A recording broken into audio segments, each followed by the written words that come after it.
ठीक है, तो शुरू करते हैं हम लोग। हाँ, तो मैं ये बोल रहा था कि आपको बनाना क्या है, डिजास्टर मैनेजमेंट। एक तो डिजास्टर, ये बड़ा इश्यू, टाइम पे आ जाया करो यार। एक मिनट रुको, मुझे दूसरे उसमें वो कर लेने दो एक बार, ताकि बार बार डिस्टर्बेंस ना हो हम लोगों को।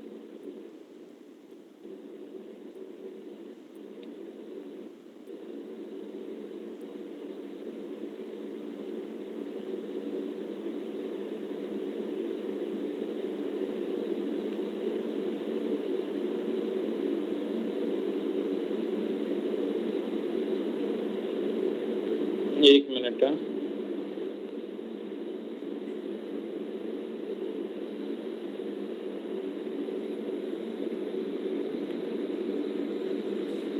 आई होप कि वो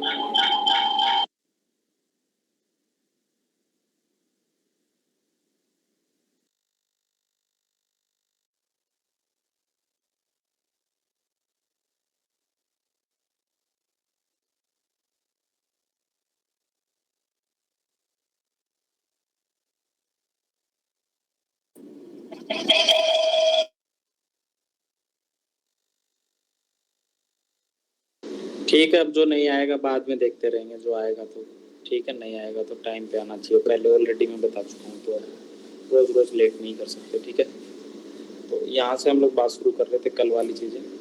एक तो कुछ एक जो मैंने फर्स्ट पेज पे बताई थी, जैसे एक पेज तो ये आपका डायरेक्ट हो गया, ठीक है। इसमें कीवर्ड वगैरह सब कुछ है और इसी को अपने को यूज करना है, ठीक है। दिख रही है ना स्क्रीन? एक बार बोलते जाना, क्योंकि मैं आज स्क्रीन नहीं देख रहा हूँ, ठीक है। तो ये वाली चीज थी, इसको तो आपको यूज करना ही करना है हर जगह। एक दो क्वेश्चन आएंगे, दोनों में मैक्सिमम वर्ड यूटिलाइजेशन हो जाएंगे। तो जो वोकेब है, जिसको मैं बोलता हूँ कि कीवर्ड्स वगैरह है, वो तो यहाँ से आपको हो ही जाएंगे, ठीक है। दूसरा, डेटा फैक्ट यहाँ से हो जाएगा, ये already data fact more than sufficient है, ठीक है। इसके अलावा जो क्वेश्चन थे वो मैं ऑलरेडी डिस्कस कर चुका हूँ। ये तो मैं आपको बेसिक पढ़ा रहा हूँ, एक तरीके से बेसिक, जीरो टू एडवांस जिसको बोलते हैं। तो इसको अगर आप नहीं करके जाओगे तो भी चलेगा, कोशिश कर रहे हैं। लेकिन ये पेज और ये पेज, इसमें मैक्सिमम 99% जो क्वेश्चन का पार्ट है वो सब कुछ डील हो जाएगा इसमें। और इसमें रिमेनिंग जो चीजें हैं वो यहाँ से नहीं डील होगी, क्योंकि ये इन चीजों से डायरेक्ट कोई क्वेश्चन नहीं पूछेगा। एक ही ये था, ऑलरेडी इसको हम कर चुके हैं। इसके अलावा बाकी सारी चीजें मैं ऑलरेडी वहां पे करवा चुका हूँ। एक्ट का एक जो एस्पेक्ट्स थे कि कौन कौन सी चीजें एक्ट में होती है, वो बेसिक में करवा चुका हूँ, तो उसके लिए एक्स्ट्रा कुछ करने की जरूरत नहीं है, ठीक है। अब एक काम क्या करना है कि भाई अब अपने को करना क्या है इसमें। अब मैंने एक्ट वगैरह सब कुछ करवा दिया था, और मैंने बोला था कि सेंडाई फ्रेमवर्क में ऐसा क्या होगा। सेंडाई फ्रेमवर्क के कुछ एक पार्ट्स की अगर मैं बात करूं, तो इसके बेसिक चीजें क्या होगी कि भाई कोई भी आपदा आ रही है तो उससे प्रभावित होने के जो प्रभावित हो रहे हैं लोग, उनकी संख्या में कमी करना, ठीक है। और जो लोग, जिन लोगों की मृत्यु हो रही है, उसको 50% तक लाना है। 2005 से 2015 की तुलना में, 2020 से 2030 की तुलना में 50% कमी लानी है, ठीक है। अगला क्या है कि हानि, और क्या होता है, लोगों की मौत होती है उसमें कमी करनी है। इकोनॉमिक लॉस होता है उसको कमी करनी है। इंटरनेशनल कोऑपरेशन करना है, वो कोऑपरेशन करना है, ये बेसिक कॉमन सेंस वाली चीज है। और अर्ली वार्निंग सिस्टम हम लोगों को बनाना है, वो भी बनाना है, कॉमन सेंस वाली चीज है।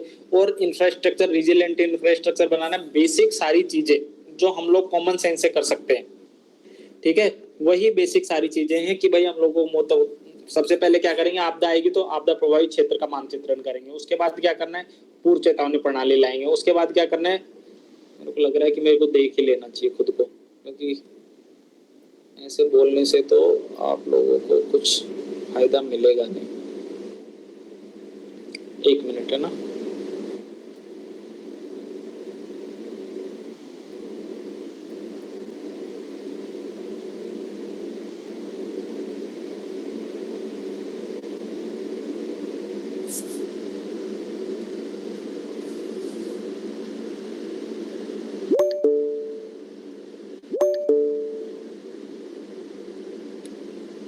अब तो कोई इश्यू नहीं है, अब आ रही है स्क्रीन।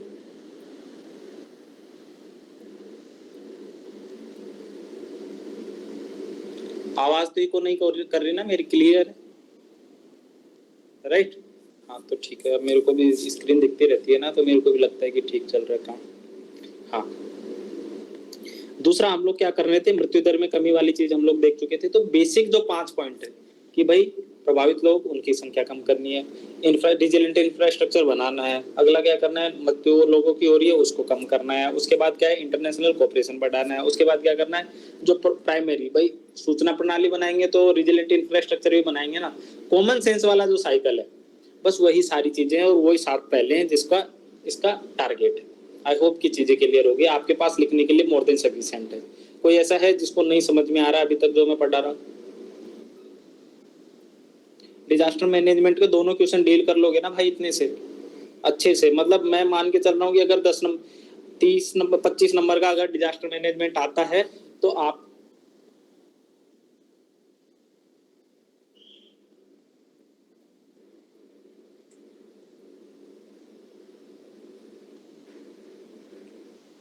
अगर 25 नंबर का डिजास्टर मैनेजमेंट आता है और उसमें से अगर क्वेश्चन बनते हैं तो आई होप कि आपके जितने एवरेज नंबर आते हैं उससे तो ज्यादा आएंगे ही। अगर स्पेसिफिक पूरा भी ना पढ़ो ना, ये 3-4 पेज ना पढ़ो तो ये 2 पेज तो स्पेशली पढ़ लेना, 1 पेज पहला और 2 पेज ये। इनमें डेटा फैक्ट है, इसमें क्या रीजन है, रीजन मैं आपको ऑलरेडी एक दिन करवा चुका था कि प्राइमरी, मैन मेड और नेचर बेस। नेचर बेस में आपको पता होगा, मैन मेड में क्या होगा वो बेसिक आपको पता है कि फिर उसमें जाओ ना तो स्टेक होल्डर बेस पे चले जाना। अगर जैसे ही नेचर पे जाओगे, मैं आपको आंसर बनाना सिखा रहा हूँ जब भी आपको इश्यू आए इसमें। यार भाई आज जो लेट आ रहे हैं ना, दोबारा मैं अलाउ नहीं करूंगा, मैं ऑलरेडी बार बार बोल चुका हूँ क्योंकि बीच में डिस्टर्ब होता है। ठीक है, इसको सीरियस समझना है समझ लेना, बाद में फिर रोते रहना, मैं अलाउ नहीं करूंगा, ये लास्ट दिन है। ठीक है, तो ये सारी चीजें वहां पे कवर हो जाएगी। इसके बाद ये सारी चीजें थी, इसको करना ही था आप लोग। अब देखो मैं भूल गया मैं क्या बता रहा था थोड़ी देर पहले।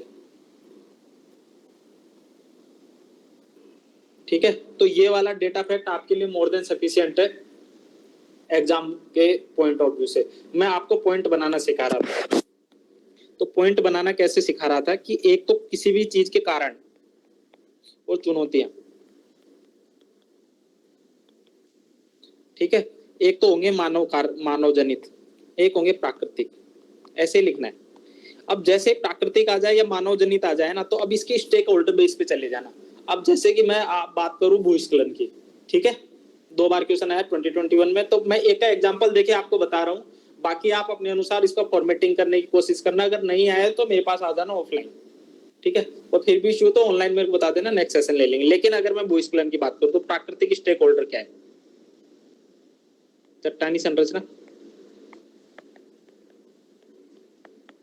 है एक, ठीक है, हिमालय में कौन सी चट्टानी संरचना है, वेस्टर्न घाट में कौन सी चट्टानी संरचना है। दूसरा भूकंप प्रवणता, नेचर बेस है, स्टेक होल्डर है एक तरीके से, जियोलॉजिकल फैक्टर है, दोनों जियोलॉजिकल फैक्टर हो गया। ठीक है, ऐसे जाना जब भी नेचर बेस में जाओ ना तो ऐसे ज्योग्राफी की तरफ जाना। ठीक है, उसमें सोचना क्लाइमेट, जियोमॉर्फोलॉजी, जियोमॉर्फोलॉजी में क्या हो सकता है, भूकंप हो सकता है, दूसरा हो सकता है उसकी चट्टान की संरचना। ठीक, क्लियर। दूसरा जाना क्लाइमेटोलॉजी, वर्षण, वर्षा प्रभावित करेगी।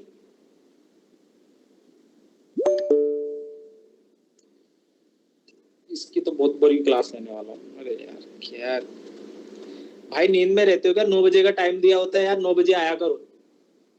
अभी पुलिस वाला हो रहा है, अब इसको ज्यादा बोल भी नहीं सकते, कुछ पता चले कोई दूसरे केस में ले जाए अंदर।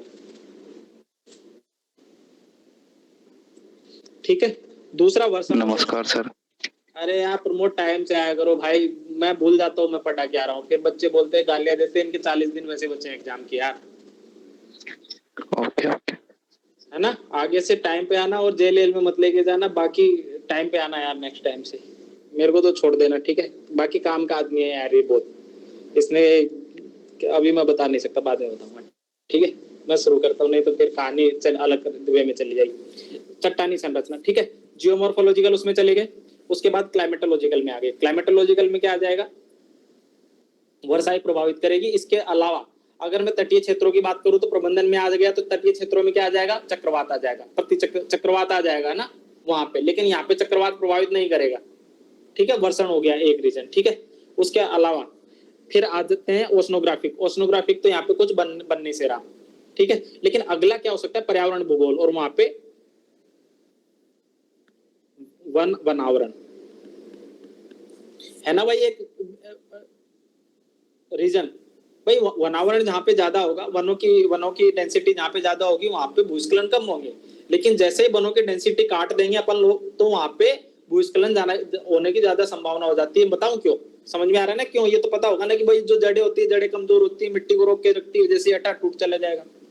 अब देखो ह्यूमन मेड, मैन मेड की बात करता हूँ। अगर आपने ये 4 पॉइंट लिख दिए तो मोर देन सफिशिएंट है। मतलब आपके पास ये इन पॉइंट्स में आपको कॉन्टर पॉइंट भी तो डालोगे ना भाई कुछ, ठीक है। अगला मानव जनित की अगर मैं बात करूं, तो मानव जनित की अगर मैं बात करूं तो वनों का कटान, वनों का शरण, ठीक है। वनों का जो डेंसिटी है उसमें कटाव हो गया, ठीक है। अगला पर्यटन, अपने आप में एक स्टेक होल्डर। भाई अगर मैन मेड की चीजों की बात करें उसमें भी स्टेक होल्डर बेस पे चले जाओ कि भाई क्या क्या रीजन हो सकते हैं मैन मेड के। पर्यटन हो सकता है, वनों का वो हो सकता है, और वनों का शरण, और उसके बाद विकास, डेवलपमेंट। फिर अगला क्या हो सकता है? बांध हो सकते हैं, जल परियोजना। अब जैसे ही मैं आपको, देखो ये अभी हम लोगों ने भूस्खलन किया, ठीक है। अब आप लोग बात करते हैं जो हाल ही में कहाँ पे जोशीमठ वाला केस ले लो। जोशीमठ वाले में सेम पॉइंट आएंगे, ठीक है। सेम ही रीजन, इसके अलावा बताओ कोई सा रीजन है क्या? बस नदी बदल जाएगी, ये यहाँ पे नदी का बहाव और जोड़ दो, नदी प्रणाली बन गया ना। मतलब मैपिंग हुई क्या आपको स्टेक होल्डर वाली? इसमें दो लेवल पर स्टेक होल्डर बन रहे, नेचर बेस और दूसरा कौन सा? Man made. तो इस तरीके से आपको आंसर करना है। अगर आपको दिमाग में नहीं सोचा जा रहा तो कोशिश करना ज्योग्राफी में जाना पहले, नेचर बेस में जियोमॉर्फोलॉजिकल, ओशनोग्राफी, क्लाइमेटोलॉजी और एनवायरमेंटल एथिक्स, एनवायरमेंटल ज्योग्राफी, ठीक है। उसके बाद मैन मेड में आना, एंथ्रोपोलॉजिकल रीजन में, उसमें आना वनों का शरण हो रहा है, वनों का कटान हो रहा है, जलवायु परिवर्तन हो रहा है, पर्यटन अधिक हो रहा है, बांध हम लोगों ने बना रखे हैं, और दूसरा डेवलपमेंट में बहुत सारी प्रोजेक्ट हो गया। तपोवन वाला एग्जाम्पल वहां पे काम आ जाएगा। एग्जाम्पल बदल जाएंगे, चीजें आपके आंसर यही रहेगा। इतना क्लियर है? आई होप कि इसके बाहर डिजास्टर मैनेजमेंट नहीं जाता है। अगर आपने ये स्ट्रक्चर आपके दिमाग में क्लियर है और आपके पास ये डेटा फैक्टर है और ये कीवर्ड है, मैं लिख के दे रहा हूं कि आपको 4.5 से नंबर कम, 4.5 नंबर से कम नहीं मिलेगा, क्योंकि उसमें कुछ बचता नहीं है। अब मैं इन्हीं चीज पे सॉल्यूशन की बात करूं, यही कारण है, यही चुनौती है, इन्हीं का अपने को समाधान करना है। तो इसके लिए क्या कर सकता है? इसके लिए तो कुछ नहीं कर सकते, इसके लिए तो हम लोगों को देखना पड़ेगा कि कौन सा वो है जोन। लेकिन अब देखो इस समस्या का समाधान हम लोग देखेंगे। इस समस्या को समाधान हम कैसे करने वाले? 5 लेवल अपने को पता है। पूर्व चेतावनी, आपदा से पहले, आपदा के बाद। डायग्राम याद है ना ये वाला? मैं पूरा रिवाइज करवा रहा हूँ, बस ये मेरे हिसाब से 2 बार रिवाइज करवा दिया, अब तो कुछ भूलने तो नहीं चाहिए। ये वाला, ये आपदा से पहले का है, ऊपर वाला ये आपदा के बाद का है, कैपेसिटी बिल्डिंग। अब तपोवन के वहां पे चले जाओ कि भाई जो लोकल रेजिडेंट्स है उनको बाढ़ के लिए, बाढ़ प्रवण क्षेत्र है, और उनको उनका कैपेसिटी बिल्डिंग करो, जोखिम न्यूनीकरण, जोखिम रिस्क मिटिगेशन करो, उसके लिए जो रिस्क मिनिमम करो। उसके लिए क्या करना पड़ेगा? उसके लिए क्या करना पड़ेगा अपने को कि भाई वहां पे जो प्रोजेक्ट है उनका डेवलपमेंट कम कर सकते हैं, या सस्टेनेबल ऐसे प्रोजेक्ट लगाए जा सकते हैं जिससे डेवलपमेंट वो जो लैंड सब्सटेंस हो रहा है वो ना हो। पर ये 4 धाम प्रोजेक्ट है तो कम से कम मिनिमम जगह ले, ठीक है। पूरे पूरे पहाड़ को ना निपटा दे। उसके बाद एनवायरमेंट इम्पैक्ट असेसमेंट को ध्यान रखे, ठीक है। उसके अलावा अनुक्रिया, रेस्पॉन्स में क्या रखो? सोशल इम्पैक्ट असेसमेंट रखो। और ये कीवर्ड देखो, अब देखो यहाँ पे कीवर्ड्स को कैसे यूज रखना है। यार ये कीवर्ड्स कहाँ गए? ठीक है, जोखिम न्यूनीकरण प्रबंधन करो, क्या व्यवहार परिवर्तन करो, बिहेवियर मैनेजमेंट करो, CDRI बनाओ, प्रोएक्टिव अप्रोच अपनाओ। तो ये सारी चीजें क्या होगी? लेते कि अपने को वही चीजें यूज करनी जो फर्स्ट पेज वाली है, बस इस साइकिल में जो आएगा वो चेंज आ जाएगा। आई होप कि इसमें कैसे भरना है आपको समझ में आ गया होगा। समझ में आया कि नहीं, या मैं पूरा समझाऊं एक एक? आदित्य समझ में आ रहा है क्या? आ गया सर। ठीक है, तो ये मैं क्या बता रहा था, मैं फिर भूल गया। अब देखो ये इन बच्चों की चीज में ये पॉइंट रह गया, मैं क्या बताने वाला था। तो भाई टाइम पे आ जाया करो यार, जिसको भी आना हो, नहीं आना हो आराम से मौज करो यार, परेशान मत हुआ करो खुद भी। अगर नहीं पढ़ना है तो क्यों खुद की आत्मा को दुखी देना, मेरी भी आत्मा दुखी रहती सर सॉरी। अच्छा अरे मतलब सर आज ठीक है कोई बात नहीं, कोई बात नहीं, आपको स्पेशली नहीं बोल रहा, मैं सबको ही बोल रहा हूँ, क्योंकि कोई ना कोई किसी ना किसी दिन कोई लेट आता ही है। तो आप मतलब किसी को दिल पे नहीं लेनी, पर दिमाग में जरूर लेनी है कि भाई मेरे को टाइम पे जाना है नेक्स्ट टाइम। ठीक है, अगला मैं बात कर रहा था ये डायग्राम की। तो नेक्स्ट टाइम देखो ये तो मेरे नोट्स हैं, लेकिन आपको बनाना क्या, एक्चुअली आपको क्या करना है, बात ये है ना कि भाई ये तो मेरे नोट्स से, इनमें से तो काम चलेगा नहीं, और ये आधा घंटे का काम है, इससे अगर आप निकालना रहा तो कंटेंट आपको, इसमें क्या करना, एक तो कीवर्ड, एक जगह एक पेज में कीवर्ड छाट लेना। ठीक है, फर्स्ट और सेकंड पेज तो ऐसे कैसे छाप लेना, मतलब वो चलेगा, उसमें कोई इश्यू नहीं, लेकिन फर्स्ट पेज में ना अभी मैं करवा रहा हूं ना, वैसे वैसे उसको यूटिलाइज करना। ठीक है, तीसरा क्या करना है, राष्ट्रीय लेवल पर प्रयास, जैसे कि किस किस लेवल पर, एक्ट क्या है, योजना क्या है, और बस दो ही तो होंगे, संस्थागत क्या है। चार चीजें ही तो देखी थी हमने, 3 लेवल पे ही तो, और एक टेक्निकल वाला हम लोग यहाँ नहीं लेंगे, उसको जरूरत है नहीं, इसी में योजना वाले में उसको मिक्स कर लेते हैं, टेक्निकल। यही तो देखते थे कि किसी भी समस्या का समाधान हम, ठीक है, यही बॉक्स पता है ना। अब देखो यहाँ पे क्या करेंगे, एनडीआरएफ, एसडीआरएफ, ठीक है, उसके अलावा first responder as a village, उनके लिए यहाँ पे ये योजना क्या है, उनकी ट्रेनिंग करो। उनकी ट्रेनिंग के लिए कोई योजना है क्या, वाइब्रेंट विलेज जो कंसेप्ट आया है उसमें कुछ ऐसा कंसेप्ट है क्या कि भाई उनको ट्रेनिंग देंगे आपदा से लिए भी। ठीक है, यहाँ पे संस्थागत में आईटीबीपी का फर्स्ट रेस्पॉन्डर है, किसमें, हिमालयन क्षेत्र में। ठीक है, तो ऐसा कोई प्रोविजन है क्या, तो संस्थागत हो गया, गवर्नमेंट की स्कीम। अगला एक्ट क्या है, एनडीए में 2005 वाला। उसके बाद कौन सा आया, महामारी अधिनियम 1897 है शायद, मेरे को याद नहीं है, इसको देख लेना एक बार, है ना। महामारी अधिनियम जो कोविड के दौरान हम लोगों ने यूज किया था, शायद 1897 है ना। उसके अलावा क्या था, एनडीआरएफ एनडीए में हो गया। उसके बाद पॉलिसी ले आए हम, कब लाए पॉलिसी, 2009 में। उसके बाद हम क्या लाए, प्लान ले आए, नेशनल डिजास्टर मैनेजमेंट प्लान, कब लाए, 2016 में। और उसके बाद इन इन ये हो गए हमारे कानून। ठीक है, तो ये आपके पास एक जगह होना चाहिए, जैसे आपको आंसर में मौका मिले छापने का तुरंत छाप दो, जैसे आपको ये संस्थागत मिले तुरंत छाप दो, जैसे आपको गवर्नमेंट की स्कीम पता चले तुरंत छाप दो। मतलब आपके दिमाग में मतलब ह्यूरिस्टिक प्रोसेस में होनी चाहिए सारी चीजें, सिस्टमेटिक से निकल जाओ अब कि भाई इसका ये आंसर, इसका आंसर ले दे के लिखना अपने को, यही है। अगला अंतरराष्ट्रीय लेवल पर चौथा उसमें, तो वो डायग्राम याद है ना अपने को, पेरिस, सेंडाई और एसडीजी। इसके अलावा Lima gender plan, Lima gender action plan. अगला कौन सा था, लॉस एंड डैमेज के लिए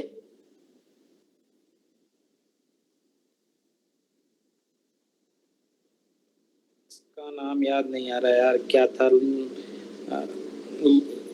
ये हो गया, हो गया, बिल्ड बैक बेटर अप्रोच, ये भी आपको पता होनी चाहिए। ठीक है, ये आपदा हॉटस्पॉट मतलब ये उसमें आएंगे, बस यूज करना है अपने को। Santiago network on loss and damage की बात कर रहा था मैं। तो आपको इनको क्या करना है, इस तरीके से इस बॉक्स में बना लेना, एक बॉक्स बनाना, एक पेज। तो आई होप कि कैसे बनाना है आपको समझ में आ गया। तो आपके दो पेज में नोट्स होने चाहिए। एक पेज में तो जो मैंने छाप रखा है पहला पेज, दूसरे पेज में इसको छाप लेना, जो मैंने जितना करवाया उसको एक सिंक्रोनाइज, बस मोर देन सफिशिएंट है। इसके अलावा आपके पेपर में कुछ नहीं आएगा। तो एक पेज दोनों तरफ से और दूसरा पेज दोनों तरफ से। दूसरे पेज में एक तरफ तो ये आ जाएगा, दूसरी तरफ क्या करना है वो मैं बता देता हूं। ठीक है, 2 पेज के नोट्स होने चाहिए अब आपके पास। ये एक्चुअली इससे ना यूपीएससी 2 बार क्वेश्चन पूछ चुका, एक तो इससे क्वेश्चन पूछ चुका डायरेक्ट। ठीक है, दूसरा इस चीज से या इस चीज से या इस चीज से क्वेश्चन पूछ चुका।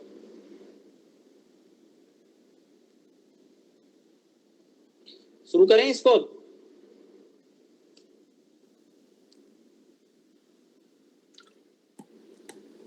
और वैसे भी डिजास्टर मैनेजमेंट का क्वेश्चन आपको मैं ऑलरेडी आउट कर चुका हूं, तो वही क्वेश्चन आएगा, उसके बाहर कुछ आएगा नहीं। ठीक है, उसको तो अच्छे से पढ़ जाना, लेकिन अगर कोई बाउंसर भी आ जाए ना तो मैं उसके लिए मैं आपको प्रिपेयर करके भेज रहा हूँ कि इससे बाहर कुछ नहीं जाएगा मेरे भाई। और इसकी ना प्रैक्टिस कर लेना, टेस्ट में पता चले वहीं जाके एग्जाम में ये बाउंसर, हिट विकेट, बाउंड्री से बाहर जा रहे हो, नो बॉल करवा रहे हो, पाक बांधा आउट हो रहे हो, एलबीडब्ल्यू जिसको बोलते हैं। ठीक है, तो उसको एक बार देख लेना। अब देखो 5 चरणों में हम लोग देखेंगे डिजास्टर मैनेजमेंट के। कौन कौन से चरण थे? पहला जोखिम न्यूनीकरण, रिस्क मिनिमाइजेशन। ठीक है, दूसरा चरण क्या है? आपदा की तैयारी, डिजास्टर प्रिपेयर्डनेस एंड रेस्पॉन्स। तीसरा पार्ट क्या है? Disaster governance, disaster management, disaster governance, disaster risk governance. ठीक है, तीसरा चरण होता है। चौथा चरण क्या है कि भाई पुनर्निर्माण, रीबिल्डिंग, बिल्ड बैक बेटर। और पांचवा क्या है? Capacity building. तो 5 चरणों में इसका क्या करना, सेम ऐसा बना लेना। 5 चरणों में काम करते हैं हम जनरली किसी भी डिजास्टर के लिए। अब यहां से ये 5 चरण है ना, इनमें से किसी पे भी क्वेश्चन आ सकता है अगर उसको मजे लेने रहे तो। लेकिन अपन ने ऑलरेडी खाचा फिक्स कर रखा है, ये खाचा मैं भी फिक्स करवा दूंगा। 2 पेज के नोट्स होने चाहिए बस, मैं सबके। बाकी पता नहीं कोचिंग वाले क्या पढ़ाते हैं, इतना सारा मटेरियल की एक कॉपी करवा देते हैं, 50-50, 60-60 पेज, 60-60 रुपए वाली पेज तो नहीं, 60 पेज में तो क्या ही होता है उनका, फिर तो 60 पेज में तो वो बाढ़ ही खत्म होती है उनकी। देखो कोचिंग की कैसे बुराई कर रहा हूँ, कल परसों ना कोचिंग वालों की क्लास लूंगा। ठीक है भाई, कोई नहीं। आई होप कि क्लियरिटी आ गई होगी डिजास्टर मैनेजमेंट में। कल वाली क्लास से थोड़ा सा ऐसे रहा होगा कि सब काफी ज्यादा पढ़ा दिया, लेकिन एक्चुअल में कल वाली क्लास के पीछे का लॉजिक ये था कि मैं आपको जब सिंक्रोनाइज करूँ ना, तो आपके पास सिंक्रोनाइज करने के लिए चीजें समझ में आए। ठीक है, तो अब मैं बात कर रहा हूँ जोखिम न्यूनीकरण और प्रत्यास्थता में वृद्धि करना, रिजिलियंस के लिए, रिजिलियंस को बेटर करने के लिए। सबसे पहले क्या करना पड़ेगा अपने को? सबसे पहला काम, अब कॉमन सेंस लगाओ, दिमाग की बत्ती जला लो, पढ़ाई बंद कर दो कि सोचना है बस आपको। मैं जैसे जैसे बोलता जाऊँ ना वैसे सोचना है, इसके अलावा कुछ नहीं करना। अब भाई आपदा आने वाली है, ठीक है, मतलब कोई भी चक्रवात, भूकंप, दिल्ली में तो बाढ़ आती है जनरली, इसके अलावा कुछ आता नहीं, भूकंप आता है। तो सबसे पहले क्या करते हैं अपन?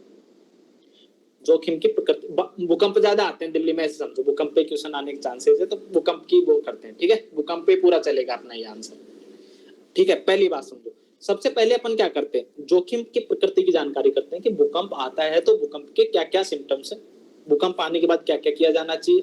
ठीक है, भूकंप अगर आ गया तो उसके दौरान क्या करेंगे, भूकंप आने के बाद अगर हमको बिल्ड बैक बेटर करना है तो तब क्या करेंगे, और उसके बाद कैपेसिटी बिल्डिंग। 5 चरणों में काम करेंगे। ठीक है, तो सबसे पहले हमको करना है कि रिस्क मिनिमाइजेशन एंड रिजिलेंट बनाना है। ठीक है, अब इसके लिए क्या करेंगे भाई? सबसे पहले हम भूकंप की प्रकृति को समझेंगे कि कौन कौन से प्रकृति के भूकंप आते हैं। ठीक, सबसे पहले। और उसके लिए देखो मोदी जी ने क्या किया कि मिटिगेशन के लिए 10 सूत्रीय एजेंडे का उल्लेख किया है। इस लाइन को चेप लेना, मोदी जी जिंदाबाद। मोदी जी ने 10 सूत्रीय एजेंडे का उल्लेख किया है, और वो एजेंडा आपने को ध्यान रखना नहीं है, क्योंकि मोदी जी जो भी बोलते हैं कॉमन बोलते हैं, जो तुम्हारे मन में आए वो लिख के आना। बस मोदी जी के 10 सूत्रीय फॉर्मूला याद रखना कि उन्होंने एक ऐसा फॉर्मूला दिया हुआ है। अब देखो मैं बताता हूँ उन्होंने क्या किया है। भाई किसी भी डिजास्टर का प्रिपेयर्डनेस आपको करनी है, और उसका जो इम्पैक्ट है उसको मिनिमाइजेशन करना है, तो आप क्या करोगे? कॉमन सेंस लगाओ। सबसे पहले जोखिम का मानचित्रण करोगे, भाई मैप बनाओगे ना, कहाँ कहाँ ज्यादा आ रहा है, कहाँ कहाँ कम आ रहा है। क्या किया हम लोगों ने? भूकंप के लिए 5 जोन बना दिए। दिल्ली कौन से जोन में है? 4 में, 3 में, 2 में, 1 में या 0 में? 4 में। यही पोटेंशियल कैंडिडेट है। ऐसे कैंडिडेट मेरे को तुरंत जवाब देने वाले चाहिए। ठीक है, अगला, उसके लिए क्या करना पड़ेगा? जोखिम मानचित्रण करना। मोदी जी का बता रहा हूं मैं, अपना नहीं बता रहा, बहुत बड़ी बात बता रहा हूं, बस इसको याद रखना। कैसे याद रखना है? अब दूसरा क्या किया उन लोगों ने? मोदी जी बोलते हैं कि भाई देखो भूकंप तो आ गया, ठीक है, लेकिन सबसे पहले एनडीआरएफ तो आएगा नहीं, एसडीआरएफ तो आएगा नहीं, लोकल एरिया में कुछ ऐसे वॉलंटियर खड़े करें हम लोग जो बचा ले। अब मान लो दिल्ली में भूकंप आ गया, तो ये प्रमोद जी हैं अभी यहाँ पे, अब प्रमोद जी मेरे को तो बचा ले जाएंगे, क्योंकि मेरे तो अच्छे संबंध है भाई। तो ये फर्स्ट रेस्पॉन्डर हो गए, ठीक है। तो कम्युनिटी बिल्डिंग, कम्युनिटी की कैपेसिटी बिल्डिंग सबसे बड़ी बात है। अब ये तो पुलिस वाले भाई, इनको तो, इनके पास तो कैपेसिटी बिल्डिंग हो रखी है, हमारे पास थोड़ी हो रखी है वो कैपेसिटी बिल्डिंग। तो लोकल कम्युनिटी का कम्युनिटी बिल्डिंग की बात करेंगे मोदी जी। दो चीज हो गई, पहले मैप बनाओ, उसके बाद कम्युनिटी स्किल बिल्डिंग। अगला मोदी जी कहते हैं कि महिलाओं को नेतृत्व में भूमिका दो। जैसे अभी अपन कोई भी क्वेश्चन पूछ ले इस ग्रुप में, जनरली या तो 3-4 लोग हैं वो जवाब देते, इसमें से लड़कियां। तो इस क्लास में जब वुमन लीडरशिप है ऐसे बोल देते 4, बताओ आंसर देख रहे हो। इसीलिए मोदी जी भी कहते हैं कि वुमेन्स को लीडरशिप दो भाई। 3 चीज याद रहेगी, ऐसे बोलने वाली कोई चीज है नहीं।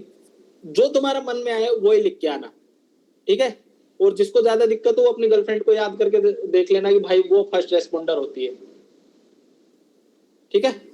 अगला, या जिनकी शादी हो चुकी है वो अपनी बीवी को याद रख लेना कि भाई जो जैसे ही मैंने खाना कुछ बोला बैलन लेके तैयार रहती है, फर्स्ट रेस्पॉन्डर, ठीक है। अगला, टेक्नोलॉजिकल एडवांसमेंट मोदी जी का हर एक चीज में जैसे नक्सलवादी समस्या करेंगे, टेक्नोलॉजी ड्रिवन डैशबोर्ड की बात करेंगे।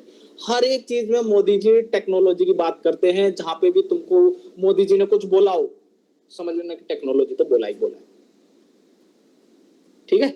अगला है सोशल मीडिया का उपयोग। अरे यार मोदी जी का तो काउंटर एजेंडा, काउंटर प्रोपेगेंडा हम लोग ऑलरेडी पढ़ गया है, तो यहाँ पे मोदी जी चुके हैं इसका यूज करने से। तो सोशल मीडिया का हमको यूज करना है, ठीक है। अगला, विश्वविद्यालय में नेटवर्क बेस उसकी बात करते हैं कि भाई इस पर रिसर्च एंड डेवलपमेंट हो काफी अच्छे से, ताकि इस समस्या का हम लोग समाधान कर सके। तो कौन कौन से 10 सूत्रीय एजेंडे के बेसिक चीज है? सबसे पहले जोखिम देखो, उसका मानचित्रण करो, ठीक है। मानचित्रण के बाद क्या करो? कम्युनिटी की कैपेसिटी बिल्डिंग करो। उसके बाद क्या करो? कम्युनिटी की कैपेसिटी बिल्डिंग तो करेंगे लेकिन महिलाओं की लीडरशिप में करेंगे भाई, क्योंकि वो कूटने उठाने पटकने में आगे रहती है। ऐसे मतलब कोई मतलब निजी मत लेना आप लोग जो भी है, मैं आपको याद कराने के लिए ऐसी चीजें बोल देता हूँ, मेरा ऐसा व्यक्तिगत मानना बिल्कुल नहीं है। ये सब काल्पनिक चीजें हैं, घटना चरित्र से कोई संबंध नहीं है। जैसे अगला, टेक्नोलॉजी ड्रिवन, ठीक है। अगर महिला होगी तो टेक्नोलॉजी ड्रिवन ही करेगी, अपने पति को पहले वो बोलेगी व्हाट्सएप पे कहाँ है तू, फोन हैक कर लेगी, किससे बात कर रहा था।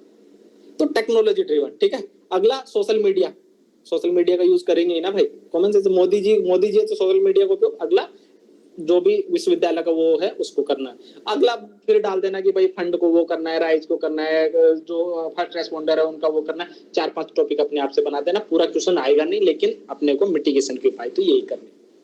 याद रहेगा मिटिगेशन पे मोदी जी का 10 सूत्रीय फॉर्मूला एजेंडा यूज करना है अपने को। अगर कुछ भी नहीं आए तो लाइन तो यूज करके आनी है, ठीक है। अगला, सेंडाई फ्रेमवर्क ने अगला अपने को देखो, 2 चीज हो गई। जहां पे भी यूज करो ना, अपने खुद के मन से मत बोलना। एनडीएमए में लिखा है, पॉलिसी में लिखा है, एक्ट में लिखा है, मोदी जी के 10 सूत्रीय एजेंडे में लिखा है, सेंडाई फ्रेमवर्क में लिखा हुआ है, उसको कोट करके लिखना जो भी लिखो। समझ पा रहे मेरी बात? ठीक है। अब उसमें क्या लिखना कि भाई जोखिम को समझना। देखो वही बात आ गई पुरानी मोदी जी वाली, नई बात कुछ नहीं आएगी, पुरानी बात ही रिपीट होगी। अगला, उसका मानचित्रण करना है, उनकी निगरानी करना है, और उसके लिए अर्ली वार्निंग सिस्टम बनाना है। मोदी जी भूल गए अर्ली वार्निंग सिस्टम बनाना, क्योंकि उनको मोटी चीजें फेंकने की आदत है, छोटी चीजें भूल जाते हैं, ठीक है। तो उसके अर्ली वार्निंग सिस्टम बनाना है, मानचित्रण करना है पहला काम, और सुभेद्यता का मूल्यांकन करना है। उसके बाद क्या करना है? जो एजेंसीज है उनके बीच ऑलरेडी कोऑर्डिनेशन हो, ठीक है, कि भाई कौन फर्स्ट रेस्पॉन्डर बनेगा, कौन उसके गवर्नेंस की इश्यू को सोल्व करेगा, ठीक है। और नॉन स्ट्रक्चरल रिफॉर्म क्या क्या हो सकते हैं उसमें, ठीक है। कौन मतलब वर्क डिवीजन एक तरीके से। अगला क्या करना है? Capacity building. Already Modi ji बोल चुके हैं, हम भी यही बता रहे। और किसको प्रायोरिटी देंगे? कम्युनिटी बेस्ड कैपेसिटी बिल्डिंग को। भाई तुमको कीवर्ड याद हो जाएंगे, मैं इतनी बार बोल चुका हूं ना, अगर कुछ शर्म होगी तो, ठीक है। अगला है इन्वेस्टमेंट। अरे भाई ये तो इन्वेस्टमेंट तो करना पड़ेगा ना, जरूरी है रेजिलिएंट इंफ्रास्ट्रक्चर के लिए। अगला क्या करना है? इन्वेस्टमेंट, जैसे लो कानून इनमें सुधार करना है, रूल रेगुलेशन में सुधार करना है, क्योंकि पुराने हो चुके हैं। जैसे एपिडेमिक एक्ट था, महामारी अधिनियम, तो कितना पुराना हो चुका भाई, उसको बदलो ना। समझ में आई कि भाई जोखिम न्यूनीकरण और प्रत्यास्थता में वृद्धि के लिए क्या क्या कर सकते हैं, तो ले दे के समझना। चाहे सेंडाई फ्रेमवर्क हो, चाहे मोदी जी का 10 सूत्रीय एजेंडा हो, ले दे के क्या करना है, मानचित्रण करना है, अर्ली वार्निंग सिस्टम बिठाना है, उसके बाद अर्ली वार्निंग सिस्टम के बाद कैपेसिटी बिल्डिंग करनी है, कैपेसिटी बिल्डिंग के साथ क्या करना है, कम्युनिकेशन करना है, कोऑर्डिनेशन करना है, उसके बाद क्या करना है, टेक्नोलॉजी ड्रिवन सॉल्यूशन लेना है। टेक्नोलॉजी लेंगे तो फेसबुक, व्हाट्सएप, इंस्टा, इन सब का यूज करेंगे, और रीलों का अच्छा यूज करेंगे, रील ज्यादा चलवाएंगे बच्चों से। रील देखने से क्या होता है कि पता लग जाता है कि क्या क्या चल रहा है आसपास, तो रील देखा करो आप सब लोग, इससे बहुत अच्छा, स्वास्थ्य के लिए अच्छा रहता है, आंखों की ज्योति बढ़ती है। तो ये सारी चीजें यूज करनी है, ठीक है। कोई मत देखना भाई, रील देखना बंद कर देना परीक्षा तक, ठीक है। और इंफ्रास्ट्रक्चर डेवलपमेंट करना है, इन्वेस्टमेंट करना है, ये ऑलरेडी सारी चीजें मैं डिस्कस कर चुका हूँ। तो पहला पार्ट खत्म। अगर इससे रिलेटेड आता है कि भाई आपदा जोखिम न्यूनीकरण और रेजिलियंस की वृद्धि के लिए क्या किया जा सकता है, अगर ये क्वेश्चन आ सकता है और भारत में इसके द्वारा इसके लिए किए गए प्रावधान की चर्चा करे तो कर दोगे ना, आंसर कर दोगे ना पूरा आप तो। और इसको डायग्राम बना देना, ऐसे वाला, वो डायग्राम चेप किया ना मस्त, समझ गया ना कौन सा वाला, अरे ये वाला, अरे ये वाला, ये चेप किया ना। अगला है आपदा की तैयारी और अनुक्रिया, रेस्पॉन्स कैसे देना है। भाई अब क्या हुआ कि हम लोगों ने पहले तैयारी कर ली थी जो करनी थी, हमने कोऑर्डिनेशन बिठा लिया, हमने कैपेसिटी बिल्डिंग कर लिया, हमने सब कर लिया। अब आ गई आपदा, अब आ गया भूकंप, तो सबसे पहले क्या करेंगे, तो गोल्डन आवर कंसेप्ट याद है आपको, मैंने कीवर्ड करवाया था गोल्डन आवर, वो यूज करना है सबसे पहले। उसके लिए क्या करना है, संसाधन इकट्ठा करो। अभी बाढ़ आई ना, सबसे पहले पता है मैंने क्या किया, 20 किलो आटा ऑर्डर किया।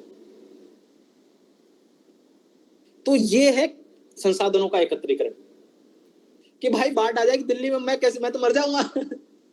ठीक है, तो भाई मैंने 20 किलो आटा ऑर्डर किया, जो होगा देखा जाएगा। मेरे फ्लैट पार्टनर पूछ रहे थे ये क्या किए कि इतना क्यों मंगवा दिया, मैंने कहा तुम पता नहीं बाढ़ आ गई। तो क्या करना है, संसाधनों का एकत्रीकरण करना है। दूसरा एनडीआरएफ एसडीआरएफ को तैयार करना है। उसके अलावा क्या करें, एचआरडी मंत्रालय, एक्चुअल में मंत्रालयों को इस चीज पूर्व सूचना के संदर्भ में वो किया गया कि अर्ली वार्निंग सिस्टम के लिए उनको वो किया गया। और उसके लिए क्या किया गया कि भाई हम लोगों ने अभी देखो 2016 वाली पॉलिसी में हम लोगों ने देखा था कि हर एक मंत्रालय को विभिन्न जो आपदा है उसके सूचित करने के संदर्भ में जिम्मेदारी दी गई थी। याद है क्या आपको, ऐसा कुछ मैंने बताया था। अरे गर्दन तो हिला लो, नींद वालो, ठीक है। अगला, मेरा कैमरा अटका हुआ है क्या, मेरी फोटो आ रही है कि नहीं, मेरे में अटका हुआ है? नहीं सर, नहीं आ रही, आ ही नहीं रही मेरी फोटो, क्या रही? अरे यार नहीं आ रही। मैं क्लास नहीं लूंगा ऐसे, मेरी फोटो नहीं आएगी तो।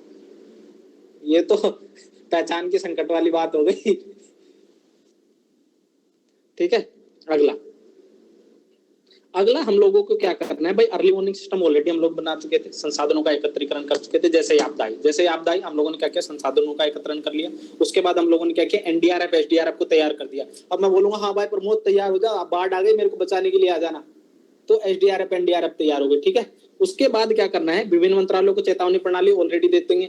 रोज गूगल पे आ रहा था कि सीवियर बाढ़ अलर्ट, सीवियर फ्लड अलर्ट, ठीक है। तो ये एक तरीके से गूगल क्या काम कर रहा है, अर्ली वार्निंग सिस्टम का काम कर रहा है। लेकिन ये काम एनडीएमए को करना चाहिए था भाई साहब, गूगल को नहीं। मैसेज आने चाहिए थे आपके पास तड़ातड़।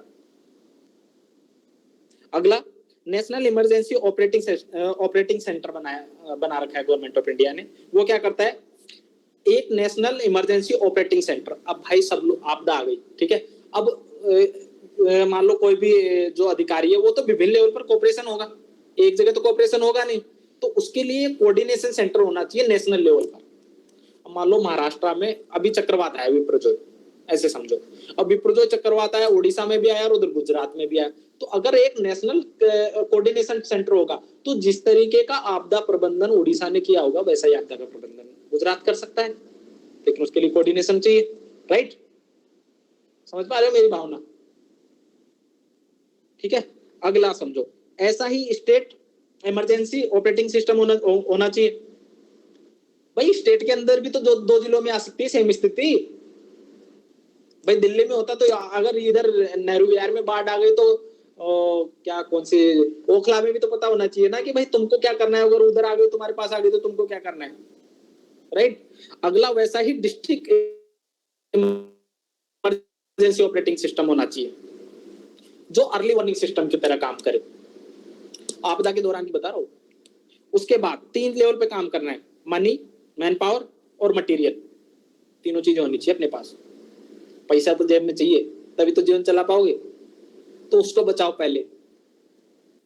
अगला, राहत कार्यों के लिए एनडीएमए के मानदंड क्या क्या है, अब इसकी बात करते हैं। जैसे कुछ भी आए, जैसे कुछ भी लिखो ना गाइडलाइन की क्या राहत मानदंड अपनाए आपदा के दौरान, अगर ये क्वेश्चन आया पूरा, आपदा तैयारी की और अनुक्रिया के संबंध में अगर क्वेश्चन आ जाता है तो आपको इंट्रोडक्शन आपको पता है क्या क्या है, यूगो सेंडाई सब कुछ जो चेपना है चेप देना, 2000 एक्ट पॉलिसी सब कुछ पता है तुमको, लेकिन लेते के अलग अलग उसमें रेस्पॉन्स वो देना। ठीक है, अब उसके एनडीएमए के गाइडलाइन क्या है कि भाई सबसे पहले ना फायर एयर इमरजेंसी वो बना, ये केस स्टडी में भी काम आएगा इसलिए मैं पढ़ा रहा हूँ इसको। ठीक है, सबसे पहले क्या करना है, इमरजेंसी को बुलाना है, फायर वालों को, फायर ब्रिगेड वालों को और मेडिकल हेल्थ वालों को। जैसे जैसे भूकंप आ गया तो क्या करोगे सबसे पहले, भाई किसी का मान लो गैस पाइपलाइन टूट गई और उसके बाद किसी को सिगरेट पीने का मजा किया, अरे यार बच गया मैं जिंदा, सिगरेट पीना है मेरे को, गरीब आदमी होता बीड़ी पी लेगा लेकिन आग तो लग जाएगी उससे पूरे कॉलोनी में। ठीक है, तो अपने आप में वो एक चैलेंज बन जाएगा। ठीक है, उसके लिए क्या करना पड़ेगा, आंगनबाड़ी और विद्यालय को उनकी ऑलरेडी हम लोगों को पहचान करनी पड़ेगी, सुबह वर्गों की पहचान करनी पड़ेगी, उसके अलावा उनको कैलोरी और खाने की व्यवस्था करवानी पड़ेगी। ठीक है, और एक मोबाइल मेडिकल टीम होनी चाहिए। आई होप कि ये सारी चीजें आपको पता होगा, ये गोल्डन आवर अनुक्रिया, गोल्डन आवर रेस्पॉन्स आपको पता होगा इसके बारे में। ठीक है, ड्यूरिंग हो गया, उसका गवर्नेंस कैसा होना चाहिए उस दौरान, सोशल मीडिया होना चाहिए, सिविल सोसाइटी की भूमिका होनी चाहिए और सरकार, तीनों के लेवल पर कोऑपरेशन होना चाहिए। और ये सबसे बड़ा लेकुना है किसी भी पॉलिसी एक्ट और कहीं पे भी जब आपको एक नेगेटिव पॉइंट लिखना हो तो ये पॉइंट है कि कहीं भी सिविल सोसाइटी, गवर्नमेंट और मीडिया, इनमें कोऑपरेशन की बात कहीं कही नहीं गई है, तो ये कॉमन पॉइंट हो गया है।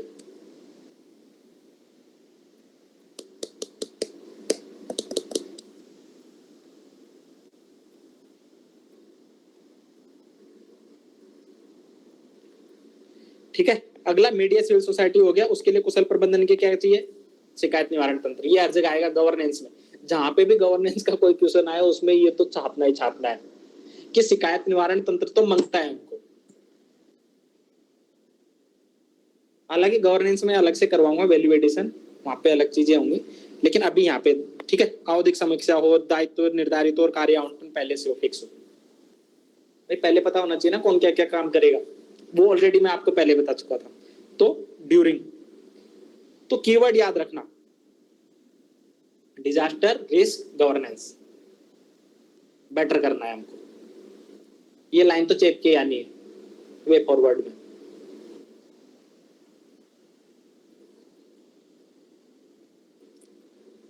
अगला करना है पुनर्बहाली, सामान्य स्थिति रिकंस्ट्रक्शन की अगर मैं बात करूं तो उसमें क्या करना है, पुनर्बहाली में क्या करना है, 3 चरणों में। सबसे पहले प्राइमरी, फिर सेकेंडरी और फिर टर्सरी। प्राइमरी में क्या करना है, प्रारंभिक लेवल पर अल्पकालिक, भाई क्या करने की जरूरत है अल्पकालिक, उनकी झुग्गी झोपड़ी बनाओ यार, कहीं दूसरी जगह जाके बाढ़ आ गई तो, भूकंप आ गया तो दूसरी जगह उनकी झुग्गी झोपड़ी बनाओ, कहीं रहने के लिए शेल्टर तो मिले उनको। उसके बाद शेल्टर के बाद क्या चाहिए कि इंफ्रास्ट्रक्चर थोड़ा डेवलप करो, उनकी खाने पीने की जरूरतें पूरी करो, और दीर्घावधि में क्या है कि उनको रोजगार दो, उनको मेंटल ट्रॉमा से निकालने के लिए उनकी मदद करो। ये आई होप कि ये सारी चीजें आपको पता होगी।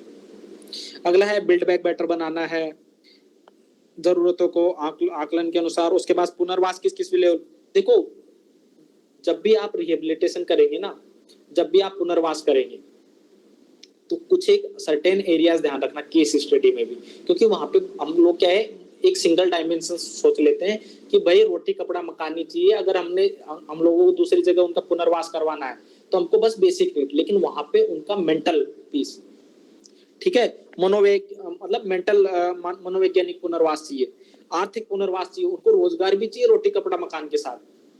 नक्सलियों को उनकी जमीन से तो दूर कर दे रहे हैं लेकिन उनको रोजगार नहीं है तो वो क्या करेगा भाई फिर। दूसरा सामाजिक पुनर्वास, उसके पास उसके लिए हेल्थ हो, उसके लिए एजुकेशन हो, उसका कम्युनिटी बिल्डिंग हो। और अगला फिजिकल, उसके बाद आता है physical infrastructure development. I hope कि आपको क्लियर होगा। भावना नहीं समझ पा रहे अंग्रेजी वाले? समझ गए? तो केतन को नहीं समझ में आया मुझे लग रहा है, इसके हाव भाव से नजर आ रहा है, लेकिन बेसिक समझ ऐसे समझ लेना। समझ में आ गया? चलो चलो ठीक है, बहुत अच्छा बहुत अच्छा, अति उत्तम। क्लास के अंतिम चरण में हम अगला कैपेसिटी बिल्डिंग। कैपेसिटी बिल्डिंग के लिए क्या करें? संस्थागत। वही आ गया, हम लोगों ने क्या किया, जो इंस्टीट्यूशनल वो था कैपेसिटी बिल्डिंग, उसके लिए क्या करो? प्रशिक्षण दो। सीएपीएफ को प्रशिक्षण दो। एनडीआरएफ अकादमी नागपुर में, उसमें प्रशिक्षण की गुणवत्ता को बढ़ाओ। ठीक है, इन सर्विस ट्रेनिंग का प्रोविजन करवाओ। जहां पे भी चेपना है, इसको चेप देना, ये लाइन हमेशा, जहां पे भी गवर्नेंस का क्वेश्चन है इन सर्विस ट्रेनिंग को इंक्लूड कराओ। कहीं नहीं है, कोई भी चीज सेवा में नहीं है। ठीक है, इसको चेप देना, तो ये हर जगह काम आएगी, गवर्नेंस में भी काम आएगी, यहाँ पे भी काम आएगी। अगला क्या करना है? स्थानीय निकायों का जो हम लोगों ने यहाँ पे बात की कि भाई कौन सी कम्युनिटी है, लोकल कम्युनिटी, उसकी कैपेसिटी बिल्डिंग करनी है। नीड बेस्ड की जगह हम लोगों को क्या करना है? Training, need based training program दो कि भाई जहाँ पे आप भूकंप आता है वहां पे उसके अनुसार ट्रेनिंग दो, जहाँ पे बाढ़ आती है उसको उसके अनुसार दो। और समुदाय बेस्ड फर्स्ट, क्योंकि फर्स्ट रेस्पॉन्डर होता है तो उसकी जो नॉलेज है उसको यूटिलाइज करना है। तो इसी के तरीके से हम लोगों को 5 लेवल पर तैयारी करनी है। अगर इसमें किसी भी चरण पे क्वेश्चन आता है, आई होप कि इसको टैकल हो गया। अब डिजास्टर मैनेजमेंट का क्वेश्चन तो मेरे हिसाब से खराब नहीं होना चाहिए। ठीक है, कंक्लूजन में आपको नहीं समझ में आ रहा है, एनडीआरएफ, ह्यूगो, सैंडाई कुछ भी फेंक देना। ठीक है, कंक्लूजन में इंट्रो में डेटा फैक्ट को यूज करना और परिभाषा अगर लिखनी है तो लिख देना, बाकी तो क्वेश्चन के डिमांड के अनुसार हो जाएगा। तो इसका इंट्रोडक्शन कंक्लूजन क्लियर है? ठीक है महानुभाव, तो इस तरीके से हमारा डिजास्टर मैनेजमेंट भी आज खत्म होता है। अब मैं करवा चुका हूँ इथिक्स, मैं मान के चल रहा हूँ डिजास्टर मैनेजमेंट और सिक्योरिटी। अगला हम लोग स्टार्ट करने वाले इकोनॉमी, लेकिन अब मेरे पास डुअल बर्डन ऑफ इकोनॉमी हो गया है, ट्विन बैलेंस सिंड्रोम हो गई है तो दिन में भी मुझे क्लास लेनी पड़ेगी। तो हो सकता है हम लोग क्लासों में थोड़ा सा फेरबदल करें, लेकिन 15 से 20 दिन में आई होप कि पूरा क्लियर कंप्लीट कर देंगे, कुछ बचेगा नहीं वैल्यू एडिशन के नाम पे। हाँ, तो अब कोई ख्वाहिश है आप लोगों की भाई कि भाई हम लोगों को ये मांगता है तो वो बता दो कि भाई इसकी तैयारी स्पेशली करनी है हम लोगों को, तो बता दो कि बाकी तो उस पर चर्चा कर लेंगे हम लोग नेक्स्ट वाले सेशन पे। तो बता दो भाई कोई स्पेशल डिमांड है जो मेंस लिख रहे हैं या जो जिनका लिखना चाहते हैं, सभी बता सकते हैं।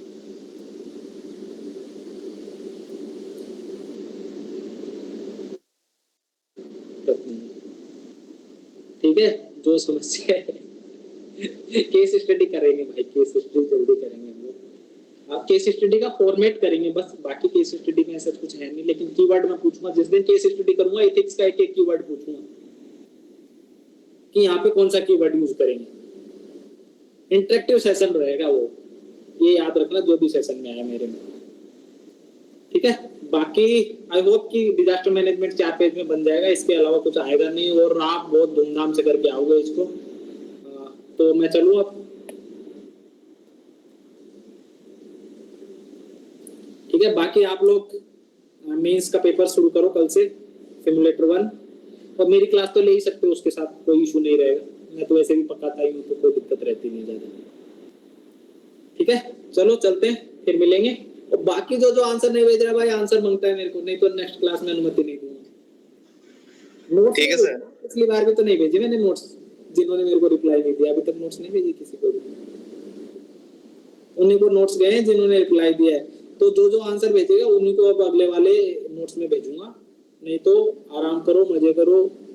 बाकी तो मेंस आ ही रहा है, और कल से और थोड़ा हम लोग डेप्थ में इसमें जाएंगे इन फ्यूचर। बाकी सभी लोगों को शुभकामनाएं मेंस लिखने के लिए। ठीक है, चलो चलते हैं। ठीक है sir, thank you sir, good night sir. Thank you sir, good night. Shilpa तो अगली बार टाइम से आएगी, अब लेट नहीं होगी।